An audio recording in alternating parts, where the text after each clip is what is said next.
मेरे प्यारे बच्चों, हम यहाँ पर फ्लूइड मैकेनिक्स का सॉलिड रिवीजन देख रहे हैं। हम यहाँ पर कुछ ऐसे न्यूमेरिकल्स की बात कर रहे हैं जो हमारे सारे कॉन्सेप्ट को और ज़्यादा स्ट्रॉन्ग कर देंगे। हम यहाँ पर सबसे पहला टॉपिक देख रहे हैं प्रॉपर्टीज ऑफ फ्लूइड, और वहाँ पर मैथमेटिक इक्वेशन की बात कर रहे हैं। उससे रिलेटेड हमारे पास में हमारी स्क्रीन पर नेक्स्ट क्वेश्चन गिवन है, two communicating cylindrical tube containing mercury. यहाँ पर पूरा मर्क्यूरी फील्ड है। The diameter of one vessel is 4 times larger than the diameter of other। जैसे हमको डायग्राम में दिख रहा है कि यहाँ का डायमीटर अगर हमने d कंसिडर किया है तो यहाँ का डायमीटर 4d होगा। ठीक है, 4 गुना है। आगे देखते हैं, the column of water height 70 centimetre is poured into the narrow vessel. तो यहाँ पर ये जो वाटर हमने फिल किया है ये 70 सेंटीमीटर लेंथ का वाटर फिल किया है। ठीक है, तो हम यहाँ पर मान लेते हैं 70 centimetre. Okay, how much will the mercury level rise in other vessel and how much will it sink in narrow one. तो यहाँ पर आपको ये जो पहले उसका लेवल था उससे वो कितना नीचे गया वाई, ओके वो फाइंड करना है, और पहले जो लेवल था ऊपर ये कितना गया एक्स, वो हमको फाइंड करना है। तो एक्स और वाई का वैल्यू फाइंड करना है। और इसी तरीके से सेकंड वाला part definitely you will be able to solve this second part if we interchange this water into the narrow to broad.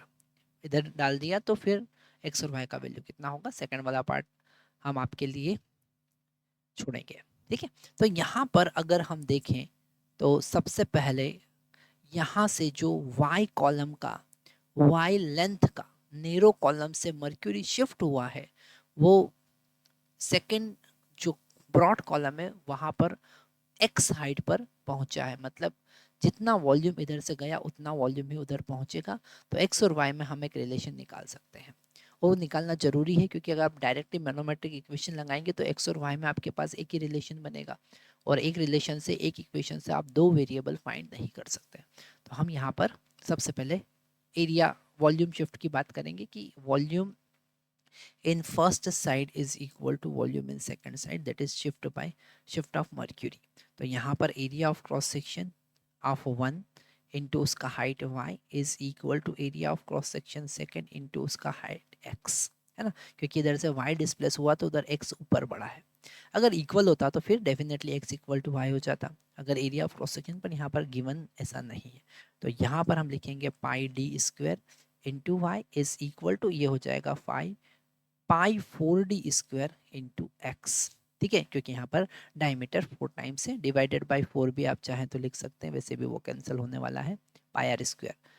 तो पाई डी स्क्वायर बाई 4, तो 4 4 यहाँ पर कैंसिल होगा, पाई पाई भी कैंसिल होगा, डी स्क्वायर भी कैंसिल होगा, Y is equal to 16 times of X आया।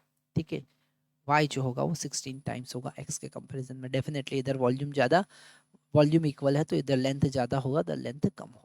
ठीक है, अब हम यहाँ पर मैथमेटिक इक्वेशन लगाते हैं। हम सबसे पहले यहाँ से नीचे मूव करते हैं, तो यहाँ से 70 सेंटीमीटर हम नीचे मूव किए, फिर हॉरिजॉन्टल डायरेक्शन में मूव करेंगे, फिर अपवर्ड डायरेक्शन में मूव करेंगे। ठीक है, तो अगर हम सबसे पहले प्रेशर देखें तो पी नॉट होगा, क्योंकि यहाँ पर एटमॉस्फेरिक सरफेस है, प्रेशर होगा पी नॉट। फिर हम 70 इंटू वाटर है तो वाटर का डेंसिटी हमने 1 लिया इंटू जी। ओके, एच रो जी वर्टिकली डाउनवर्ड मूव करे और वर्टिकली डाउनवर्ड प्रेशर इंक्रीज होता है तो प्लस लगाया। फिर हॉरिजॉन्टल डायरेक्शन में there is no pressure change, now we are moving vertically upward in mercury, so it is minus.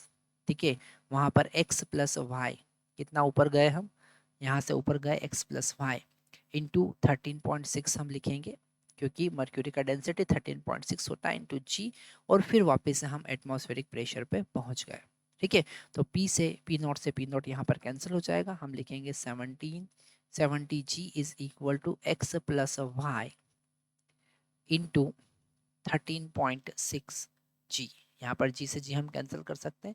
दोनों इक्वेशन को सॉल्व करेंगे और एक्स और वाई का वैल्यू हम यहाँ पर फाइंड करेंगे। सबसे पहले वाई का वैल्यू यहाँ पर पुट करते हैं तो 70 is equal to, it will become 17x, अगर y का वैल्यू 16x पुट किया इंटू 13.6, तो x का वैल्यू हमको मिला 70 डिवाइडेड बाय 17 इंटू 13.6।